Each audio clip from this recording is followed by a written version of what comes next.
Hello guys, buenos dias. Friday kahapon bale delivery. Ngayon Saturday, ay sobrang hirap. Ang dami-dami na namin trabaho. Ito back to reality na nga. Ayan, first of all, syempre early in the morning naka-encounter agad ng bug. Hindi nagasahid kasi yung computer na ginagamit ko sa pag-encode. Ito, ayos doon. Ay nalang, buti naman gumana na siya. Ay, hindi ako makaka-encode ng mga product na in-order sa amin. Ito, umpisa na ng bakbakan. Medyo madami-daming in-encode ko dyan.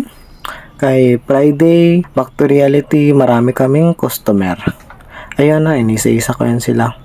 Yan, napakarami nila order sa amin kasi yan. Sobra 1 week. Wala kami dito. Ayan na nga, patuloy ako sa pag-encode. Yan, pero schedule din sa akin yan ng delivery. Yung kahapon, natambakan kami ng Sting. Siyempre ngayon, iba naman delivery.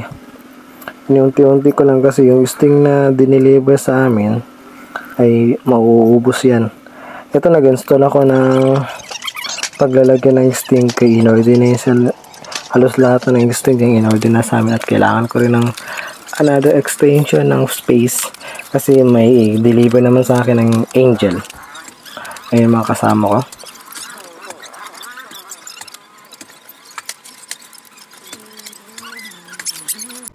Yan, kaka-prince. Ayan, kikita mo sila kay Virgie. Ito si Boss Harley. Ito, isa pa kasama dito. Si Ricarda. Ayan si Ricarda. At ako yung taga-arrange ng kinakarga nila. Ayan. Yan si Ricarda. Ito na, bali nalipat ko na. Ito, pinapasok ko na rin ng deliver. Under Angulo. Ayan, Angel. Yan, Angel. Isa sa mabigat na kinakarga namin na yung Angel Evaporada 410 natin, 410 ml. Ito estimate kung magkasya ba yan kay mahirap na tamaan yan kuryente. Yan si Boss John. Yan yung mga nagakarga ng delivery. Yan baling ginawa ko dito yabi 7. Ito, another angulo. Ito, kita yung mga kasama ko yan.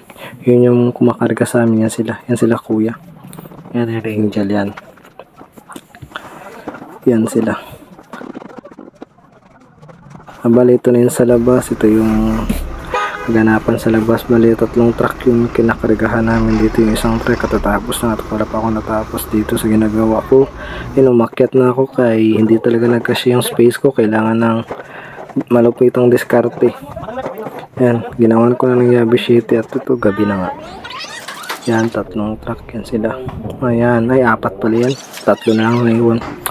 Ito, katatapos ko nung mag-receive yun na encode naman. Siyempre, alas 7 na. 7:40, at ito yung kaganapan sa labas. Time over na kasi. Ang oras na rin kami nakuha dahil sa overtime na ito. Napag-desisyon na namin na magbili kami sa Jollibee. Ayan. Yan ang mga kulukoy na pumasok sa Jollibee. Yan sila. Hello Jollibee, baka naman kahit pang french fries lang or sisig. Yan ang madalas ang ina-order namin sa Jollibee. Yan, alas lahat na nakilala na kami kay alam mo na yung mga gwapo. Yan kami yan. Yan sila. Bali gabi na. Ito, nabutan na kami ng oras ng gabi sa trabaho namin. Na kami magawa dyan kay sinabay na namin 2 truck. Bye-bye na, paki-like, share, follow sa man ng Facebook page at ang YouTube channel namin. Maraming salamat.